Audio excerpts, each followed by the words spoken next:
আরে জোরে জোরে করো, কেমন ভাবে করছো? কি কখন থেকে আধ ঘন্টা ধরে পা টিপিয়ে যাচ্ছে। আরে দাদুর গায়ে হাত বুলাচ্ছ নাকি? জোরে জোরে করো, আমার হাতে এত শক্তি নেই, আমি পারবো না আর করতে। যাও তো। ভালো করে করো। বউ পুষছো না কি অন্য কিছু পুষছো? সেবা করার জন্য রাখা হয়েছে। সেবা, আমার সেবা চাই। সেবাই তো করছি। ভালো করে করো, এই পাটা করো। বাবা। উম, কি রান্না হয়েছে আজকে? যা বলেছো তাই করেছি। ঠিক আছে, এটা সেবা হয়ে গেল, তারপর তুমি খেতে দিবে আমাকে, হ্যাঁ? আর কি করবো, এগুলোই করবো।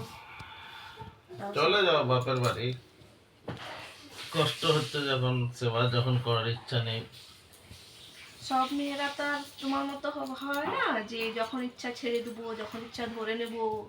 আমরা একজনকে নিয়েই থাকি, 10 জনকে নিয়ে না। আরে এত কষ্ট হচ্ছে কেন তাহলে সেবা করতে? করছি তো, তাও তো এত কথা শোনাচ্ছ। বউকে কোথায় ভালোবাসবে